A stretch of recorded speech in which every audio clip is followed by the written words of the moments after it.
The Center for Educational Media and the College of Education at Middle Tennessee State University are proud to offer professional development to K-12 teachers in Tennessee through our online video library. These videos are aligned with the Tennessee academic standards. For more professional development videos, check out our website at cem.mtsu.edu.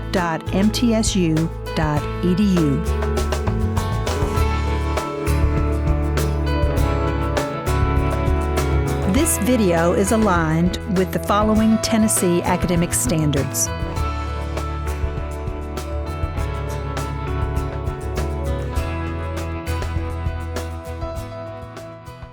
Hello, I'm Amy Sayward. I'm a history professor here at MTSU. I teach a whole course on World War II, so I know more than what's on the outline. Feel free to ask, interact. That's the fun part. If we don't finish, we don't finish. I'll send you the PowerPoint. You've got the outline in front of you. You got readings. You got all sorts of stuff. All right?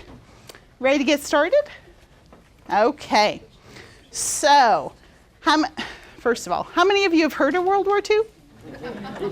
Has everyone heard of World War II? Okay. So sort of the challenge and the great thing about World War II is it's huge, right? It's probably the largest conflict we've had. It involves every continent except Antarctica. I haven't found any Antarctica tie-ins. And we tend to know a lot about the battles, about the government policies and such. So I thought I'd talk today about food because it's a new way of looking at stuff you probably already know and kind of a fun way, and maybe a fun way for engaging your students in thinking about, talking about it. You may even partner with your home ec teacher. I gave you some World War II recipes. It's one of your handouts, Grandma's World War II baking book. So we're going to look at food today in World War II, not because it's the most important thing, but hopefully you'll learn something new. And let me know throughout if you have any questions. So one of the readings that you have in front of you is by a British historian, Lizzie Collingham. And she wrote a book called The Taste of War. And it's about 350 pages long. And she looks at all of World War II through the perspective of food. And I read the book, thought it was fascinating. I have given you the table of contents, the introduction, and the introductions to the different parts of the book, sort of the cliff notes, if you will, of the book. So if there are particular parts you want to pull out, you certainly can. One of the things that she argues is that food is a primary cause of the war, of World War II. How many times do we think, oh, what's the cause of World War II? Food? Not so much. So what evidence does she have of this? Well, she looks at both Germany and Japan, but she looks at Germany's World War I experience. So this is a poster from World War I. Anyone have a little bit of German? What does it say? The first line says, farmers do your duty. I can't really make out the last one. Something about hunger. I can't see the second word. Yeah, the cities are hungry. Okay. And he wins Spam for that. Yep, he got some mad skills going. Germany, which was blockaded during World War I by Great Britain, ran out of food largely in World War I. It's part of the reason, come on in, have a seat. I've got a seat here, got a seat here, happy to have, come on in, come on in, come on in. You're good? Okay. And Germany ran out of food, largely. It's why they're willing to risk war with the United States, in order to try to win the war. So Germany is basically food insecure. They're worried as their population grows, as their cities grow, will they be able to maintain it? One of the key parts of Hitler's sort of program is Lebensraum, right? Living room. I see that as one of the reasons why he invades Poland, because Poland was part of the Northern European plain, which is kind of the breadbasket of Europe. Yeah. And absolutely, we're going to see in a minute, the plan is we're going to expand into Poland, Ukraine, and we're going to use that food to feed our army as it moves. We're going to use that to feed our population. What does that mean for the populations who live there? Too bad. Basically a deliberate policy of starvation. So she argues it's a cause of war and sees Japan as having similar insecurities about, oftentimes we hear about raw materials in Manchuria, but food was one of those raw materials that Japan was concerned about. Farmers, do your duty. The cities are hungry, so this concern about food. Also, when we look at deaths in World War II, okay, for a can of Spam, who can tell me approximately to the closest tens of millions how many people died in World War II? Including 55 million? Close to the nearest tens of millions. 60. 60 million, you win some Spam. So we've got 60 million dead in World War II, which was 3% of the total population of the world at that time. So, this is a global cataclysm. And who are most of the people who die? On our chart. Come on, students, you gotta pay it. Civilians, right? So not the people fighting on the front lines. What are the people dying? Well, they're dying in bombings, but a lot of them are dying from starvation, from malnutrition, and the diseases that come with it. She argues that 20 million, so 1/3 of the people who die in World War II die from starvation, malnutrition, and the associated diseases. Now, numbers, especially on that scale, can be a little tricky, but if you think about 1/3 of all people dying because of a lack of food, again, it just puts the spotlight back on food. And she argues it's key to winning the war. So, on the Axis side, who knows much about Ukrainian history? Anyone's fan of Ukrainian history? So here we have some ethnic Ukrainians, they're coming and they are, happy to see the Nazi invasion. So why would the Ukraine be happy to see, you already won a can of Spam, I'm sorry. Stalin's brutality. Stalin's brutality. Expand on that, please.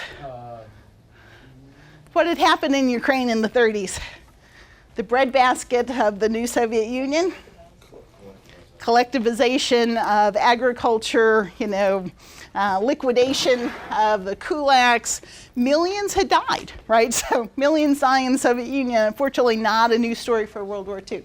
So Ukraine, and many Ukrainians are happy to see the Nazis arrive. They're happy to be free of Stalin. If Hitler had had a different plan than starving and terrorizing the Ukrainians, he may have won their loyalty. The war may have been a lot different. On the US side, here's a poster about why we need to plant more beans. Not for our soldiers, but for who? Help feed those freed from Axis rule. So the Nazis come in and people starve. The Americans come in and we feed people and feed people and feed people and feed people. And that story may be the key, one of the keys to winning the war. So, why are we talking about food? People during World War II thought and knew that food was essential to this conflict. Food is ammunition. Now, you don't get more direct in terms of your metaphors than that, right? Don't waste it. So why are we studying food? Because food is central to the conflict. Everyone at the time knew it. Why haven't historians talked as much about it? Well, because it's diffuse. It's kind of everywhere. It's not as easy to study as battles and specific government policies. So you're going to see we're going to range a fair bit, but an interesting way to think about things. Okay. So let's do a little context, right? Historians were all about the context. How was global agriculture going on the eve of World War II in the 1930s? Things going great? No. Great Depression. When did the Great Depression start for U.S. agriculture? Yeah. 1919, basically. The U.S. ramps up agricultural production sky high for World War I. We're feeding all those armies, and what happens year after the war's over? they crash. So farmers, especially in this part of the country, they kind of didn't notice when the Great Depression started because they had been suffering in depression for almost a decade. So what does the government do to try to help out agriculture? Well, they're responding to this group. Someone up front, what sign do they have, these 3 farmers who are carrying these milk barrels? Who can tell me what the Farmers' Holiday movement was? Farmers want Saturdays off. They want someone else to come in and milk those cows. What's the Farmers' Holiday movement? They say it costs me more to make the milk than I can sell it for. I'm going to pour it down the drain and take a holiday. I'm losing money by producing milk, by producing cotton, by producing any agricultural goods at the beginning of the Depression. You won your spam. Good job. Well, thank you very kindly. Good job. So the Farmers' Holiday movement is running in early 1932. 1932 is an important year because what happens every 4 years in the United States? A presidential election. Is the incumbent going to do well in the 32 election? Poor Herbert Hoover. I mean, he's a good guy, right? No, he's going to lose in a landslide to Franklin Delano Roosevelt. And Roosevelt, this is kind of his message. He talks about, we have nothing to fear but fear itself. But here's an important message, too, that went along with the Agricultural Adjustment Act and administration.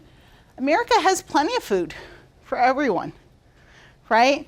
People are standing in soup lines, people are hungry, but the reality is we've got a lot of food.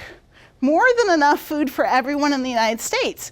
So he's trying to figure out how do we get the food from the farmers at a price that they can live on and to the people who need it. So that's one of the key tasks of the New Deal. And what did they decide on? Well, you could go to the AAA, Agricultural Adjustment Administration, the cotton office, right? And they'd say, well, you're now producing cotton on 50 acres. We're going to pay you to not produce on 50 acres. We're going to pay you to produce on 20 acres, right? So we're paying people not to produce so that law of supply and demand, right? The price will go up. That's the theory. It doesn't necessarily work out all that well, but it keeps, a bottom in agriculture. I'm sorry, and let me go back. And this is happening in every industrialized country, right? Britain is doing the same thing. Britain also decides that they're pretty much closing their market to everyone except the British Empire and Commonwealth. Why would we let the Americans import? It's going to screw up our prices. So folks are focused on markets, on nationalistic, we have to save our farmers policies. Also, a lot of farmers are using the money that they're getting from not farming those extra 30 acres of cotton to buy these handy dandy little things, tractors, right? So they're buying tractors. This was an unintended consequence of New Deal agricultural policy, right? Because the goal is that we produce less, right, and the price goes up. Well, and we want more jobs. You put the tractor in the field, you're not employing more people, you're producing more on what you've got. Had some unintended consequences, some negative economic consequences, but if you've read Stephen Ambrose about America's Army in World War II, one of the great things is throughout the 30s, most farms have one of these. And so most farm boys learn what? How to drive it, how to fix it when it breaks down. And you fix it in the field because, you live in the middle of Iowa, you're not going to take it into the mechanic. And so what happens when U.S. tanks break down as they're rolling through Europe? They get out, same basic ideas, and they fix them. Compared to the Germans that would sort of sit and wait, for the team to come out. So tractors have lots of unintended consequences, some negative economic consequences, some really positive military consequences down the line. And here's one of my favorite guys. Who's heard of John Boyd Orr? Only me? Okay, well, so John Boyd Orr is one of my favorite people in history, all right? He's a Scotsman. He served as a medic in World War I, so he's got a medical background. And then afterwards, he takes over this small sort of agricultural experiment station called the WWII Institute up in Scotland, and starts doing experiments on nutrition, first on animals, and then he says, in the early 30s, he does an experiment with Scottish school children, okay? So he goes into the public school, he gives them each a pint of milk a day, and he figures out that they grow taller and they miss less school if they drink just one more pint of milk a day. And so he becomes a thorn in the side of the British government, because the British government's doing the same thing the United States is, right? We need to limit the production of milk. We need to limit so that we can raise the prices. He says, don't pour the milk down the drains, pour it down the throats of school children so that they'll be healthy, so they'll grow. This is the beginning of nutritional science. We now understand that there are things called vitamins and minerals, right, that are important for our health. They call them protective foods. And milk's one of the key protective foods identified, as well as fresh fruits and vegetables. So Orr becomes, really concerned and says what we need to do is not produce less food, but more food to feed people to a health standard. He also, so he starts feeding them milk at school, and then he publishes this study, Food, Health, and Income, that has some key findings. First of all, he says 1/3 of the people in the United Kingdom are malnourished.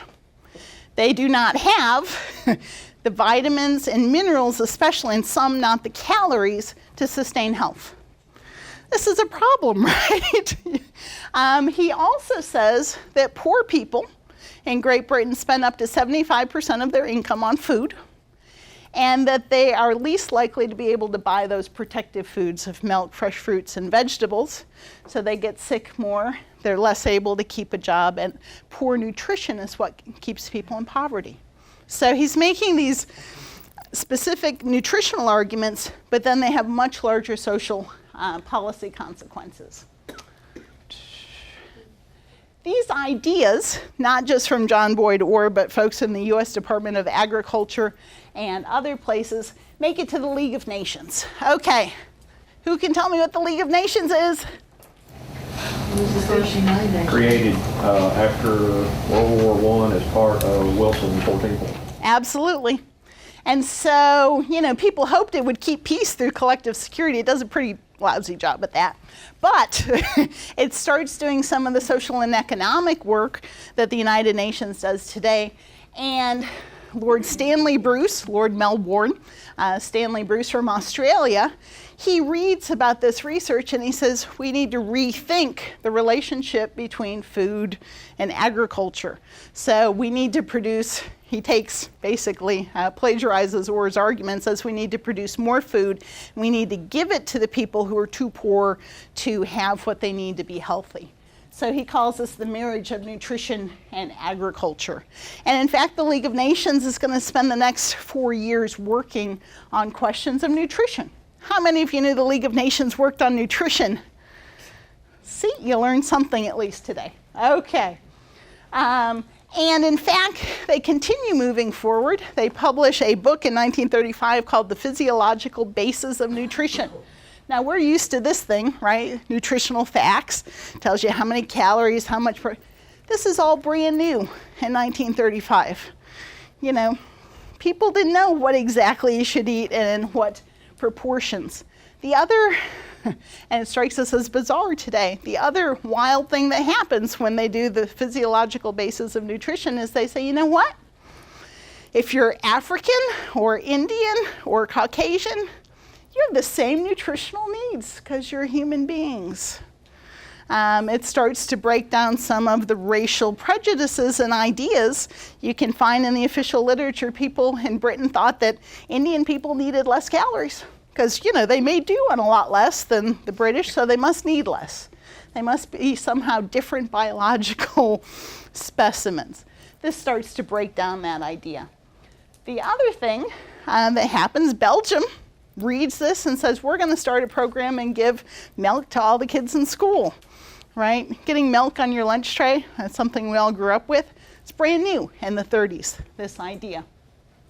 The United States has more food than it knows what to do with, always. This is a constant in American history. USDA says we're not going to just give kids milk, we're going to start giving them school lunches. So when I started school, lunch was 50 cents. Who had to pay more than 50 cents? This is how I know who's younger than I am. Who had to pay less than 50 cents? Yeah, and milk was 8 cents. If it was chocolate, 7 cents. If it was white, right? So the U.S. is doing school lunches for the first time as a result of this, and the first food stamps program starts. So today we call it Supplemental Nutritional Assistance Program. Back then they were orange and blue stamps, kind of like the ration stamps that we're going to see a little bit later. The idea again is we can take away some of that surplus that's driving down the prices, instead of not producing it, diverting it to people with low incomes. It was still a certain amount, right? It was. Okay. It was. So that's all our context. Now, war's happening. And of course, I always say, it's always my trick question. First day I teach World War II, right? I say, here's your only multiple choice question in the whole semester. When does World War II start? Does it start in 1919? Does it start in 1931? Does it start in 1935? Does it start in 39 or does it start in 41? And what's the answer? It depends where you are and who you ask, right? So some historians say 1919 it starts because the whole sort of broken peace idea of John Maynard Keynes moves forward. But war is definitely going by the time we hit the end of the 1930s. And we have to increase the food supply. Every country at war has to increase its food supply, their allies, in order to support this massive war. So how are we going to do that? Well, we're going to come up with some new things that make agriculture grow better. So, who knows what TVA stands for on the bottom? So TVA especially, you know, it's producing electricity, and down in Muscle Shoals, Alabama, our local sort of tie-in, they're producing artificial fertilizer. And not only are they producing it, but they're using the land-grant colleges, the cooperative extensions, all of that infrastructure we put in for, since the end of the Civil War to get the word out to farmers, right? So here's an ad, right? What happens, you know, if you put phosphate and lime artificial fertilizer, this is what your farms look like. That's what your trees look like as opposed to the other side. So we've got some new inputs, especially in the United States, that are helping out. We also have a lot of emphasis on what you as an individual can do to help increase food supply, right? Another Tennessee tie-in. So this says, this is the Tennessee Home Food Supply Program. You can Google it, you get all sorts of interesting pictures tied to TSLA. But this is a certificate of recognition. Virginia, you're way up front. Can you read this nice small script for us? I think so. You talk about, I can see certificate of recognition. 1944. Yeah. Awarded to, and Mrs. Ella Easley of Jefferson City, Tennessee, says this certificate of recognition for meritorious achievement in having grown 75% or more of all of the food necessary for the family and livestock, and leadership for better living in the community and state of Tennessee, is awarded by the governor of the state of Tennessee. So, you know, we're recognizing people. Can you imagine for a minute, what would you have to do to make on your property 75% of all the food needed for the entire family and the livestock? Yep, lots of canning. And lots of victory gardens, right? Whether you're in Britain, the United States, everyone is doing their best to grow vitamins at your kitchen door. We're focused on the new protective foods and nutrition information. And of course I can, you know, you gotta love the play on can and can, right? Of course I can. I'm patriotic as can be, and ration points won't worry me. The more you can, the less you had to rely on buying things at the store and the ration systems. Labor. So this is our other input, right? So we've got our inputs, our fertilizer, our ground, we've got effort. Labor is the huge challenge during World War II, right? Because we're mobilizing these giant armies. Who's going to do all of the agricultural labor? We've got some tractors, we've got some mechanization, but we still need a lot of people. In Britain, they drafted women, and a lot of them went in as part of the Women's Land Army and were working in agricultural production. So you see, the woman on the tractor and the planes flying overhead, that reminder that women are going to stay at home and contribute to the war effort in that way. This is almost a universal message. This is a Soviet propaganda poster. Again, we have the women on the tractors, and in this case, they're looking up into the train cars of the men going off to the front. So that's what's in the background. It's a little hard to see in the picture. In the United States, we do the same thing. We copy the British. We have a Women's Land Army. Spend your summer picking peaches. What could be more fun? But this was not enough to harvest all of the food we're producing in the United States. We also partnered with our neighbors to the south. Mexico and the Bracero program. This is a fascinating poster, especially in today's political context. Americans all, let's fight for victory. So we have our Bracero with his sombrero and Uncle Sam with his top hat. Americanos todos, luchamos por la victoria. So, that labor part is key. And how does it work out? Well, and here we have another lady on a tractor, right, waving, this time a John Deere. I didn't want you to think to the troops heading off. In the United States, federal price guarantees, the federal government said we will pay you at least this for all of your crops. Tractors, artificial fertilizers, hybrid corn allowed agricultural production during the war to rise 20% as the labor force fell by 12%. So that's a significant achievement during the war. Because we're not just feeding us, who else are we feeding?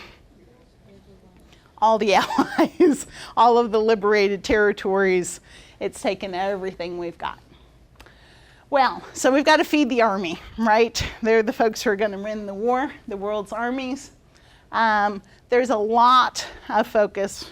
I could have put like 300 propaganda posters up here rather than 3 of sacrificing at home for your soldiers, right? Do with less so they'll have enough. Rationing gives you your fair share, even of your morning coffee, which was certainly rationed. Eat more corn, oats, and rye products, fish and poultry, fruits, vegetables, potatoes, baked, boiled, and broiled foods. Eat less wheat, meat, sugar, and fats, all of which were rationed to save for the Army and our allies. Again, Americans are very clear that they're fighting not just here and for U.S. Armed Forces, but for everyone else we're also having to feed. We're saving you. You save food. Well-fed soldiers will win the war.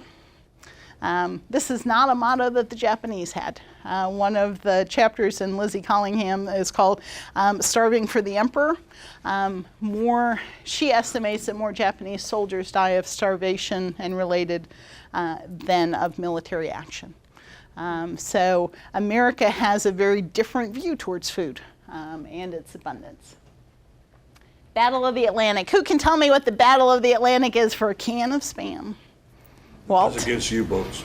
Yeah. So from the time we go to Lend-Lease, right, the United States is sending ultimately billions of dollars of goods across the Atlantic.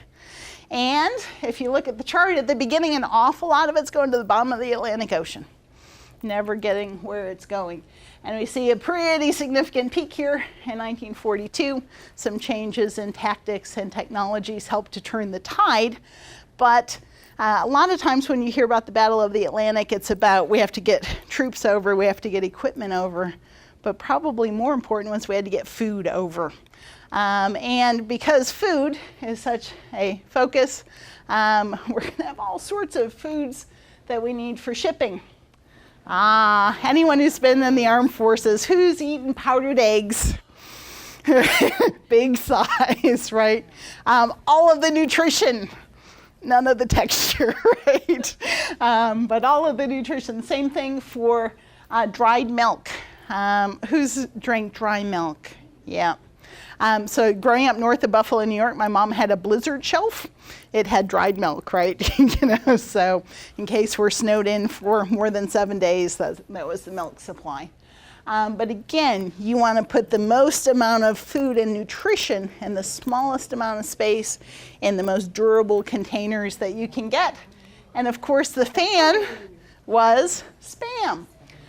You'll notice pretty much the same look today, except underneath it says, this is a special economy label for a period of emergency. So they only printed in 2 colors rather than 5 colors, our pretty Spam here, because of the war. Spam is something that Soviet soldiers thought was better than manna from heaven. It met nutritional needs that they had not had met for a long time. So shiploads of Spam going into Archangel and Murmansk were a lifeline for the Soviet soldiers, especially early on when they're retreating before harvest through the plains of Ukraine and such. Well, we don't just have to feed the soldiers, right? We also have to feed an awful lot of civilians. And so how are we? Again, the Germans, they're not big on feeding people. In the Ukraine, this is a painting done by a Russian artist saying, they have seen too much. The war and the hunger that followed it in Ukraine was profound. And then we've got the Dutch hunger winter. Who can tell me what country Dutch people live in?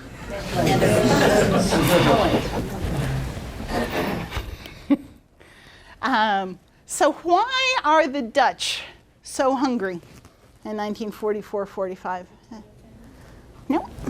Their country's a battleground. Yeah, the Allies, the failure of Operation Market Garden. And then the attack at the Battle of the Bulge is effectively, for a lot of infrastructure, cut off the part of the Netherlands that was occupied by the Allies for at least a couple months. And the Germans aren't particularly fond of the Dutch, who are really looking forward to that. So they basically don't feed them. And the Dutch had also, when the Germans invaded the Netherlands, the Dutch had broken a lot of the dikes in that system and never replaced, like the Nazis never replaced them. So a lot of farms. And ahead of this, there's a lot of sabotage of the rail lines, again, trying to speed the Allied invasion that's not coming. So the Dutch largely run out of food in that winter. On another Sunday morning show, they interviewed Audrey Hepburn. Ah, yes. And from Belgium, and she said there was a period of time where they would eat grass from her mother. And of course, she was looking at Hoover because he was in the organization to send food over at that period of time, and so she was saying that was a great time. The Dutch become a huge supporter of the Food and Agriculture Organization after the war, and they would sell replicas of their ration cards, and they would say, we remember what it's like to be hungry, and trying to prevent that for other folks. A lot of the sort of oral histories from this period are pretty harrowing. And as you see these poor children, they're still up and moving, but it was a hard winter.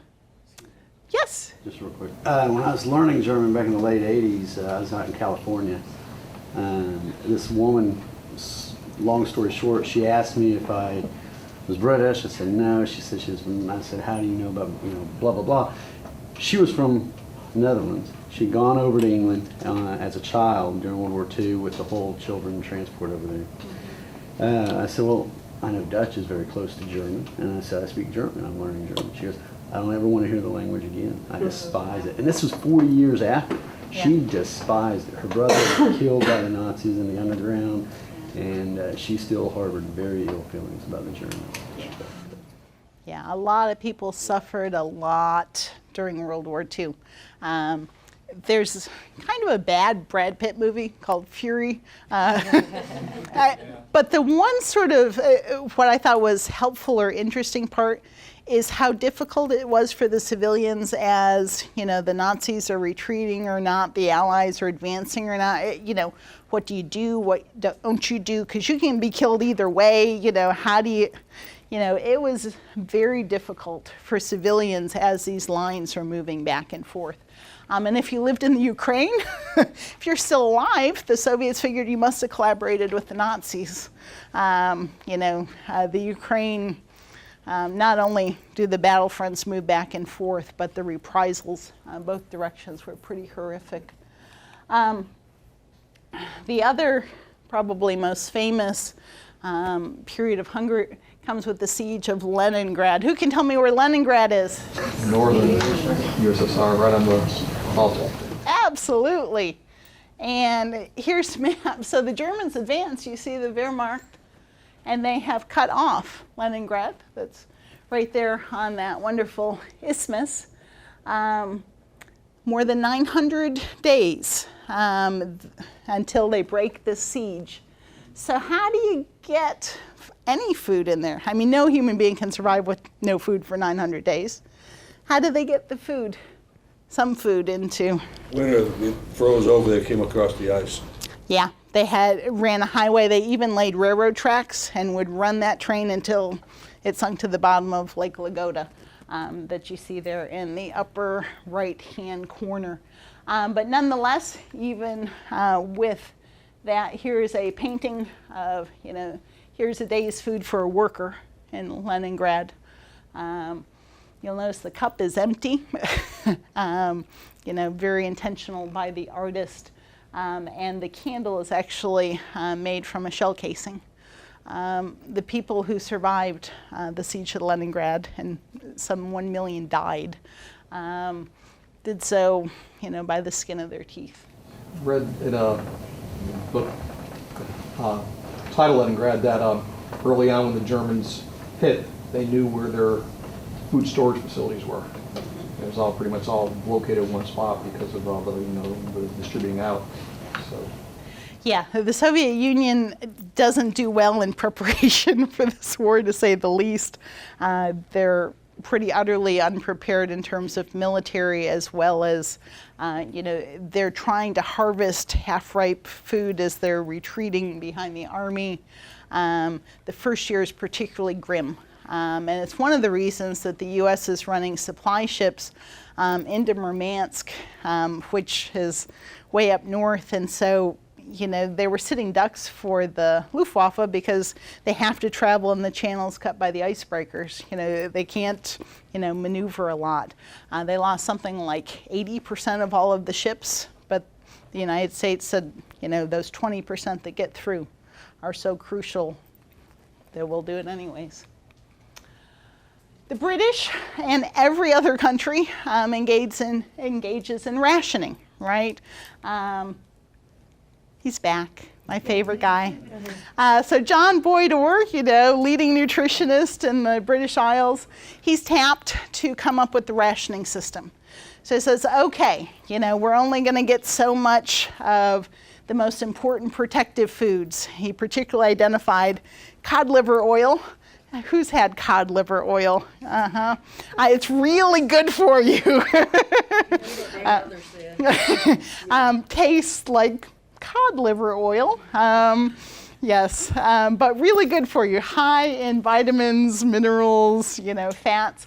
Orange juice is the other thing that he identifies because, of course, you don't grow a lot of citrus fruit in Great Britain, but high in vitamin C, antioxidants, good for you. So he says cod liver oil and orange juice. Who gets those? Pregnant women and children under the age of 3, regardless of income. And then he works on other rationing policies. Infant mortality falls every year during the war because of these rationing policies significantly. So, he's using that knowledge of nutrition. He even writes a book, Feeding the People in Wartime, about what was important if you're focused on nutrition during the war. And of course you would have your ration book. So depending on, how many people are in your family, how old they are, what their jobs are, would determine how many of the tickets you would get for the various things that were rationed. What's rationed? Tea, sugar, margarine, jam, butter, lard, cheese, bacon, egg, meat. Not onions. Oh no, you only get, yes, onions, you only get one every 3 weeks.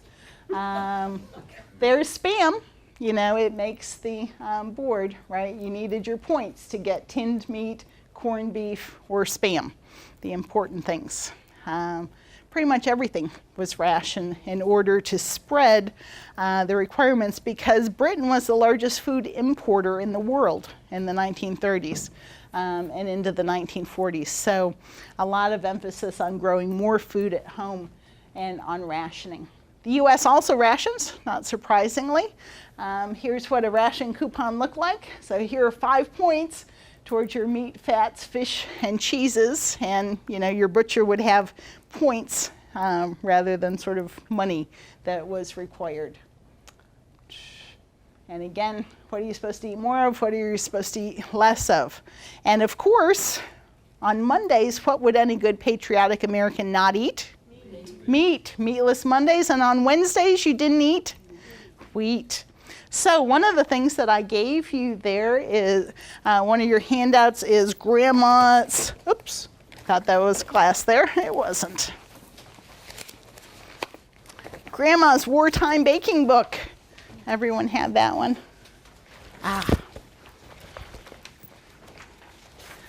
we go.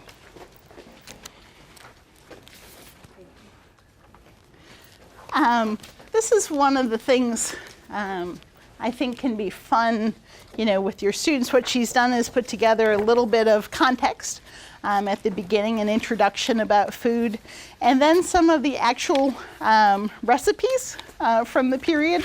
And she puts, for example, before the blueberry honey cake, the wartime special recipe, a little bit of information about this recipe and buying it during the war.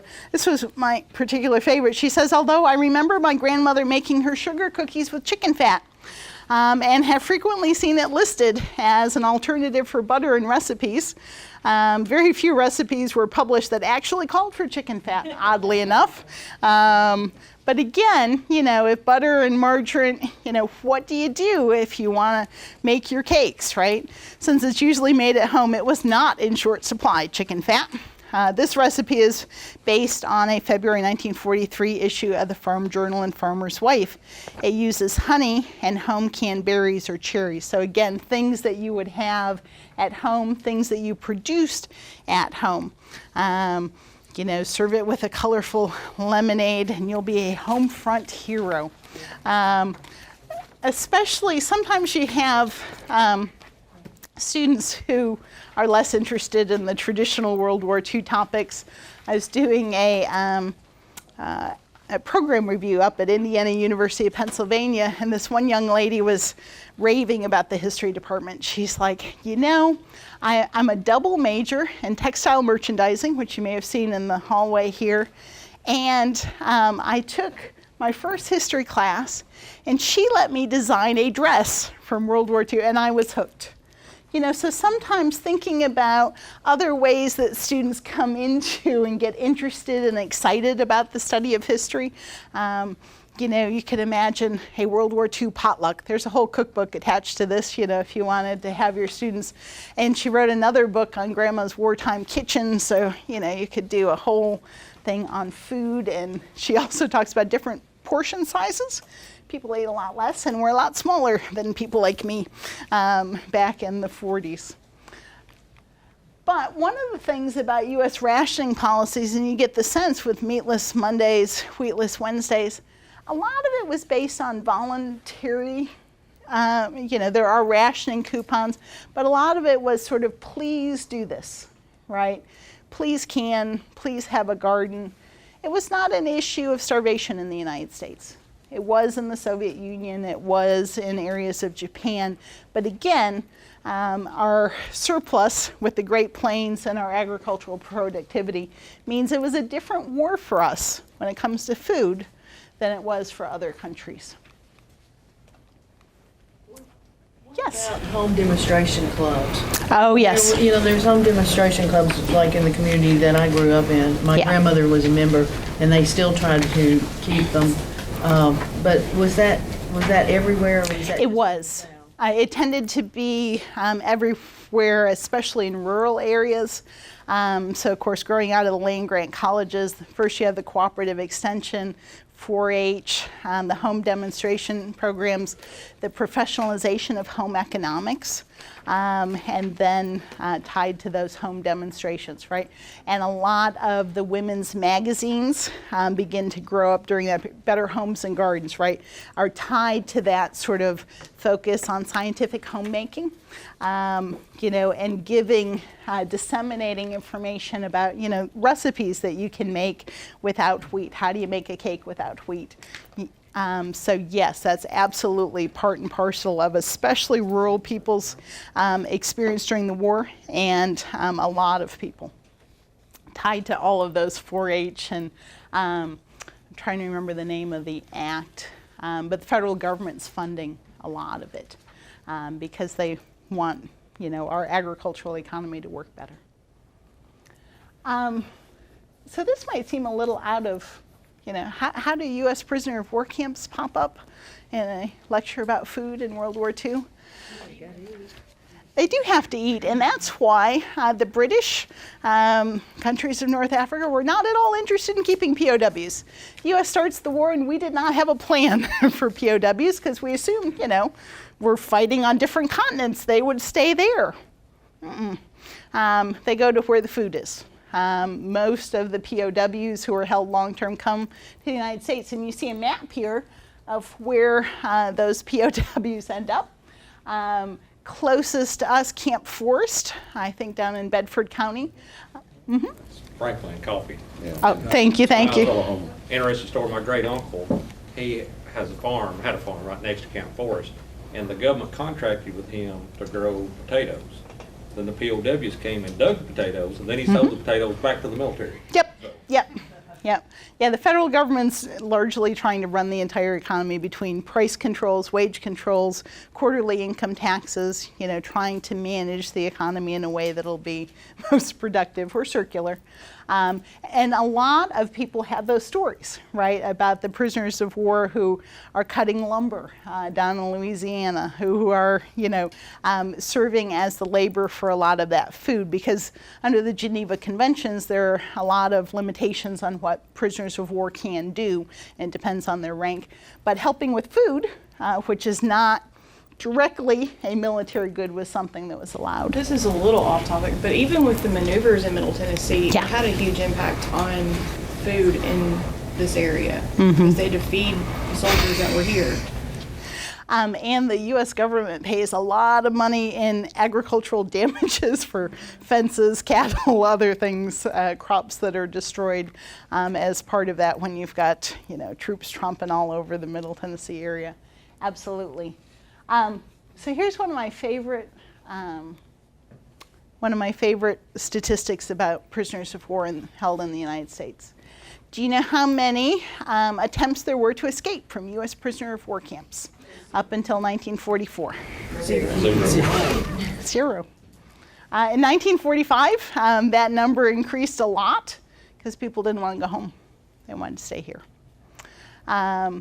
I had a gentleman a number of years ago in my World War II class who was a Tennessee boy who was in World War II infantry, and he got captured by the Germans in the Battle of the Bulge. And he was taken prisoner at one point. For some reason, I can't remember all of the context, but he was on public transportation, a trolley to get from one place to another. And an older woman came up to him and sort of snuck him an apple. And she said to him, she had some English, she said, "My son's in America, and he's well fed." And he lost 70 pounds while he was a prisoner of war in that last year of the war because he was used to eating pretty well, and then Germany was running out of food again. And they certainly were not spending a lot of that on prisoners of war. So U.S. prisoner of war camps help provide some of the labor for that food production. They also serve as that counterpoint, right? Why is America so heralded after World War II? In part, the quality of treatment that we provided to prisoners of war and to those in liberated areas. So here's my, maybe you haven't thought about this before, point. So during World War II, we have two key famines, okay, where people die because there's just not enough food. The first one is in Bengal in 1943. Where's Bengal? Bangladesh. Well, at this time, there is no Bangladesh. Bangladesh is Bengal. It's in Bengali. So. It is. What territory do they call it at this point? The British India. So in 1943, just in that area of India, we have a famine. Why do we have a famine in just that area? Because we've got a number of things going on. First of all, there's a war going on. Bengal, as he points out, where Bangladesh is right on the ocean and pretty close to China, to Japan, to the Pacific. The colonial governor sort of panicked. He had all the boats destroyed because he was afraid, you know, it would facilitate, well, what don't you have if you don't have boats? Transportation, fishing, things that can assist. The British had the largest merchant marine and the largest navy in the world, but they were kind of otherwise occupied. So in the Bengal famine, if you Google it, there are lots of pictures of very emaciated people. Somewhere between 1.5 and 3 million people die. The numbers aren't terribly exact. One of the concerns is this man, Chandra Subra Bose. He had been part of the Indian National Congress that had been advocating for Indian independence since before the 1930s, and he decided to throw his hat in with Japan. He decided Britain was never going to give India its independence, and maybe Japan would. So he actually left India, joined Japan, and was in charge of the Indian National Army. Why the air quotes, do you think? Yeah. To say it's minuscule is an understatement, but it provided a sense of threat to the British and particularly that colonial administrator. These two folks, they spent the entire war in jail. Do we know who they are? Okay, who doesn't have a can of Spam? So Gandhi and Nehru and most of the leadership of the Indian National Congress spent the war in jail because they chose a policy of non-cooperation with the British war effort. But when the war is over, largely they point a lot to the Bengal famine, and basically that Britain had broken, you know, sort of the trust of the Indian people.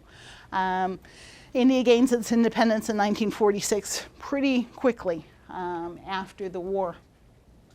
In part, I would argue that the famine really helps to break that sense of moral duty that the British may have had.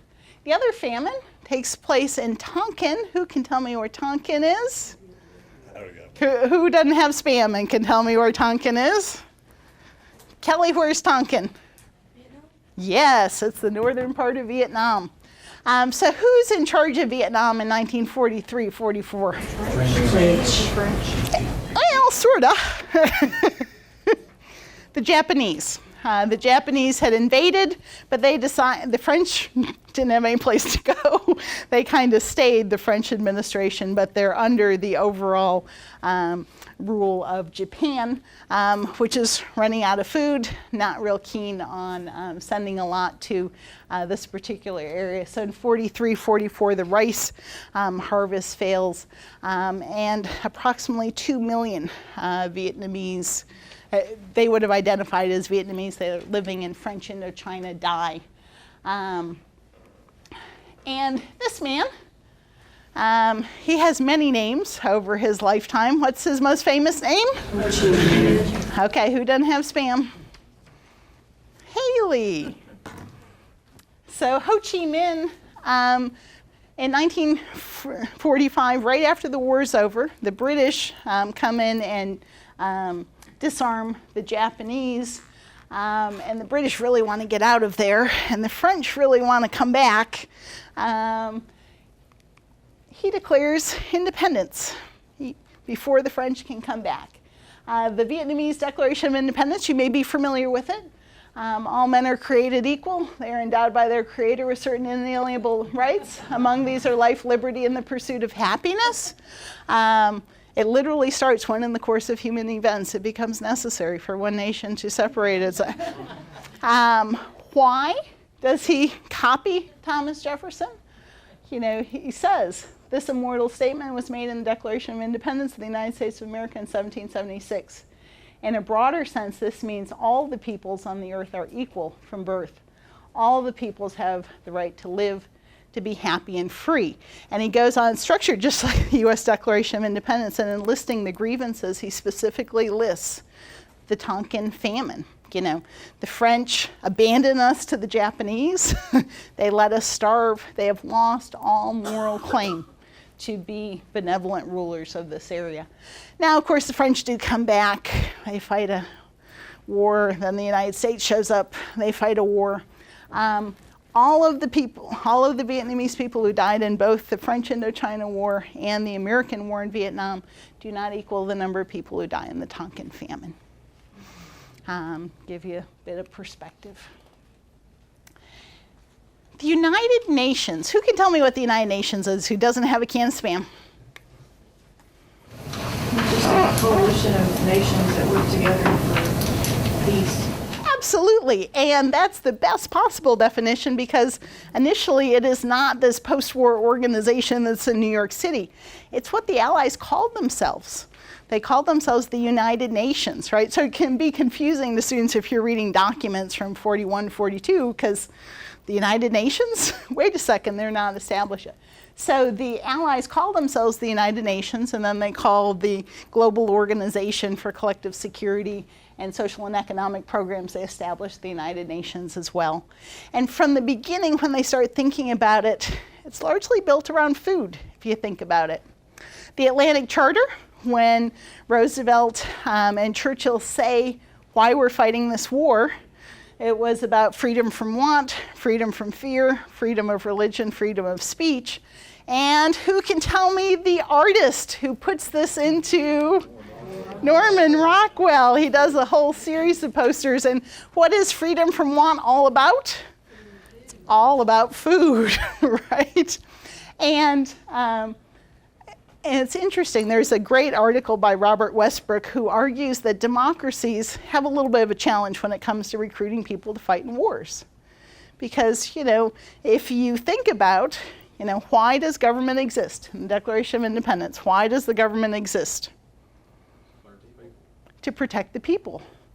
So why should people die to protect the country that's supposed to protect them? He argues that sometimes can be a bit of a logical puzzle, but you know, we sort of get out of it by talking about sacrifice for the larger country. And as early as 1942, the United Nations establishes the Relief and Rehabilitation Administration. What are they doing? They're shipping everything they can get their hands on. This is a shipment actually of laundry detergent. You know, the things that you miss when you don't have them. This is a bunch of Argentine corn donated to UNRWA. Argentina was the last country to join the Allies in World War II. They kind of hung out to the end. I think they joined in December of '44, decided that it was pretty clear who was going to win and what side they wanted to be on. But here you see a sign, UN Relief and Rehabilitation Administration, displaced people enter here. These were people displaced by the war, displaced by any number of things, who came for all sorts of things, including shoes. Gotta love the kids getting shoes. UNRWA doesn't exist anymore. U.S. Congress decided in 1946 that we didn't want it anymore because UNRWA had given money and supplies to communists, especially in China and Yugoslavia, and we were all about moving away from that model. But we do still have something called CARE. We always hear about care boxes. Who can tell me what CARE means? This is like Final Jeopardy kind of question. Sending it overseas, sending food overseas, but I don't know. How about UNICEF? Who can tell me?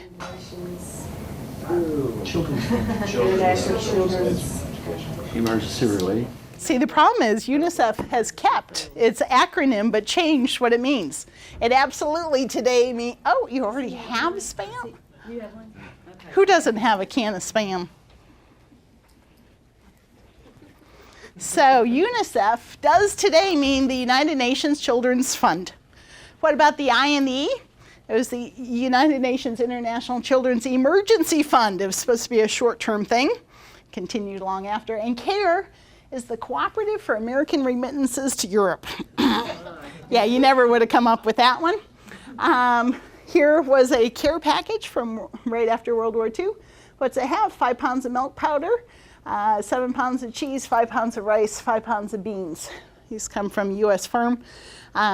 Surplus, and was sent by Americans to Germans, Austrians, etc. I know a joke from when I was a kid. It was a little cartoon. It said, but mommy, I don't want to go to Europe. And she said, shut up and put your other foot in the CARE package. And another one was shut up and keep swimming. There's a historian, Petra Gerda, who argues that CARE packages to Germany smoothed the way for post-war relations. And I'm at 11:31, so I'm going to whip through these last ones. So there's UNICEF feeding the children in Austria. Frank Boudreau, who is with the USDA, said it will be in the field of nutrition that freedom from want will first find practical expression. For of all human needs, our knowledge of man's need of food is the most advanced.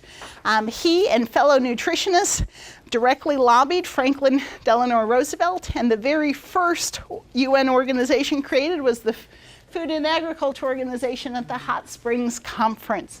Let there be bread is their motto. And who's the first Director General? My favorite guy. 1946, he tries to create a global system to maintain agricultural prices. It went nowhere, unfortunately. So, if you would like electronic copies of the PowerPoint presentation, the note outline, or any of the readings, you can email me. My email's on the first page of the outline. And hopefully, you can have come up with 900 History Day ideas. I think every one of those could be covered with a good World War II topic. Thank you so much. Oh, and who doesn't have Spam? I've got 3 cans left over.